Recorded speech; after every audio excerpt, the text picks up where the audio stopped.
यार मैं क्या करूं, किसी और पर तो मेरा बस नहीं चलता, इसलिए इन्हें मार कर या चिल्ला कर अपना गुस्सा उतार लेती हूँ। लेकिन ये भी तो देखो, ये बच्चे कैसे हैं, हर वक्त इनकी कोई ना कोई लड़ाई चलती ही रहती है।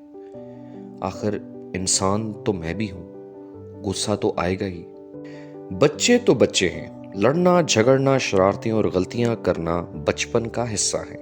लेकिन आपका गुस्सा और मार उनसे उनका बचपन छीन लेती हैं। उनका एतमाद, हौसला और मासूमियत सब आहिस्ता आहिस्ता खत्म होती जाती है। ना सिर्फ ये, ऐसा करने से उनकी ज़हनी सेहत भी बहुत बुरी तरह मुतासर होती है। कोशिश करें कि जब गुस्सा आए तो फौरन रिएक्ट ना करें, थोड़ी देर रुकिए और सिचुएशन को समझने का वक्त लीजिए। बच्चों की हर लड़ाई में हिस्सा मत लें और लड़ाई खत्म होने के बाद समझाएं।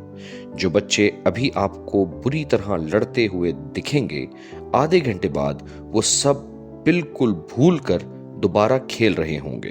खुद को गुस्से से बचाने के लिए अपने ऊपर काम करें, क्योंकि हर बच्चा अपनी माँ का प्यार डिजर्व करता है। मजीद ऐसी वीडियोस के लिए सेहत याब को फॉलो करें।